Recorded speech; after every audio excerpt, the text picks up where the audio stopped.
For those of you who don't know, COIN is the Climate Outreach and Information Network, pioneering conversations about climate change and action. So climate change, it's an issue we've all heard about. Some of you may well be wondering why climate change and rewilding are linked together. Well, hopefully tonight you'll find out why.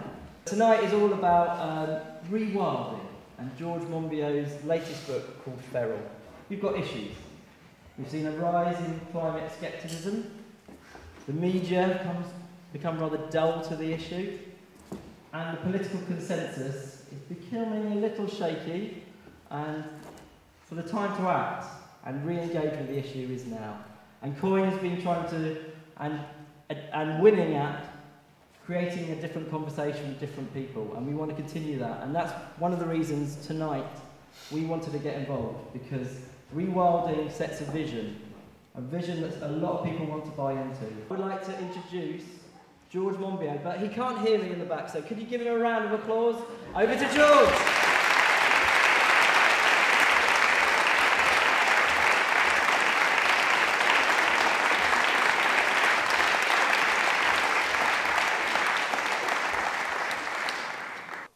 While I was researching my book Feral, which is about rewilding, the mass restoration of ecosystems, I was fascinated to discover that plants and animals have a far more powerful impact on the world's climate than most of us were previously aware of. For example, there's one line of reasoning which suggests that the arrival of Native Americans into the Americas and then their disappearance at the other end was bookended by catastrophe and climate change. And it's still the case today that the world's living species have a significant impact on climate. For instance, the Japanese government has long argued that it needs to kill the whales in the southern oceans because they eat all the fish and krill, and then there'll be more fish and krill and everyone will be happy. But after the great massacres of the whales, it seems that fish and krill numbers fell precipitously. And it now seems that the whales maintain the numbers of their prey species. And it's a classic case of what's called a trophic cascade, of animals at the top of the food chain creating unexpected effects which cascade all the way down through that ecosystem and create some really fascinating ecological impacts. And in this case, the whales do two things. First of all, they often feed at depth, then they come to the surface and release enormous fecal plumes, punamis, huge amounts of fertilizer, which then stimulates the growth of phytoplankton, of plant plankton, in the surface waters, which stimulates the growth of zooplankton, on which the krill and the fish then feed.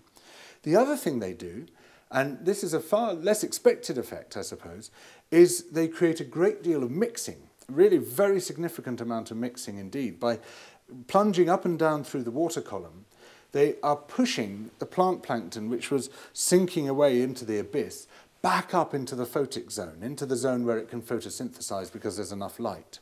And they basically recycle the plant plankton in the surface waters, so it has a much longer lifespan there and then far more opportunities for other animals to eat it.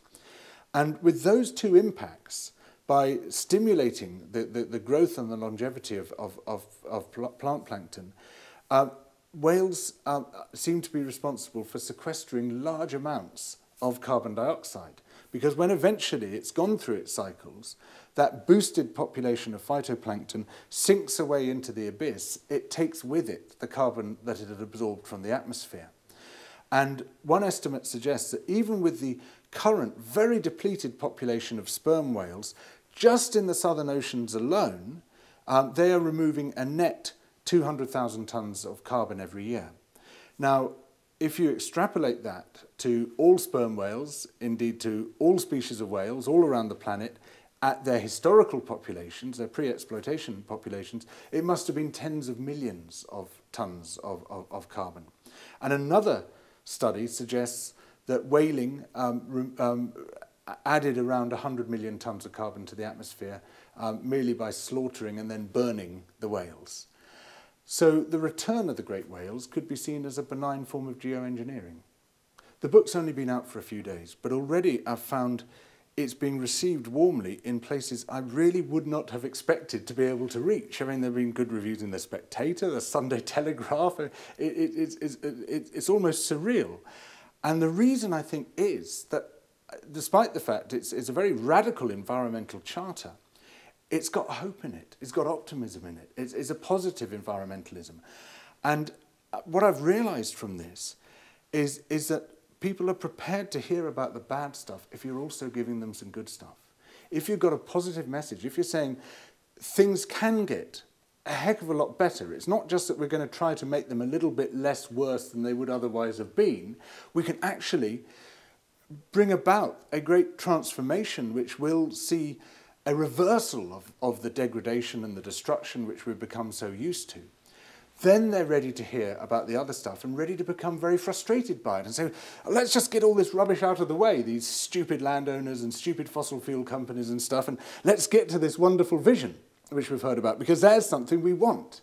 Whereas if all you're talking about is getting the landowners and the fossil fuel companies and all the other people who are destroying the ecosystem out of the way and tackling them, and it seems like a slow and dull and grinding and inexorable fight, then you're not giving people something for them to hang on to. I mean, I'm not for a moment suggesting we stop that fight. We've got to continue the fight, but this adds urgency to it. This adds enthusiasm to it. It brings more people in because they can see something better. And I think that's so important, and I think it's something that we've been missing all this time, that we've been articulating very clearly what we're against, but it's so important also to articulate what we're for. I'm talking to you here in Britain, where we have perhaps the most extreme form of hyper-managed conservation in the world. Conservation here is irrational, unambitious, anally retentive, ecologically illiterate. But apart from that, no complaints really. But it seeks to preserve the natural world as if it were a jar of pickles. It creates a nature reserve. Nothing's allowed in, nothing's allowed out. It locks down the community which is in that reserve. Now, when you have a nature reserve designated in this country, a site of special scientific interest, it has to be kept in what's called favourable condition, which is the condition you found it in when you designated it. Now, that's often a condition of extreme depletion. You know, some of these nature reserves are just grassland or just moorland. There's no trees. There's no native herbivores of any size. There's no native carnivores. There's almost nothing. There's just the barest empty shell of an ecosystem. And that's the state in which it has to be maintained. Now, one of the things that we've been discovering is that even by those incredibly restrictive and narrow terms which conservationists have set for themselves, they are still failing. They're failing to keep it in that favourable condition, which to me is a very unfavourable condition. They're failing to keep even that small smattering of species which are in their reserve. They're losing it all the time. And the reason for that is that very controlled, managed, stewarded ecosystem has got no resilience at all. It's got no give. It can't respond. It can't adapt. Now, there are a number of things to which it can't respond. Acid rain is a good example. Compaction, as many of these reserves use livestock, and they continue to graze livestock, which gradually compact the soil more and more, and then the insect larvae and the roots of sensitive plants can't live in it. But above all, climate change. And as climate change builds up, then this model of conservation becomes ever less resilient and ever less capable of responding to the enormous challenge which is being presented to it. Rewilding, on the other hand, which is really about pulling down the fences, blocking up the drainage ditches, reintroducing missing species of plants and animals, and then stepping back and allowing nature to do what it does best, which is these wonderful, endless, exciting, dynamic interactions. You know, nature is not just a collection of plants and animals which you could have in a museum. It's all the stuff which goes on between them, which is endlessly changing and evolving. When that's allowed to happen, then nature is a heck of a lot more resilient to climate change and all these other impacts than when we try to lock it down.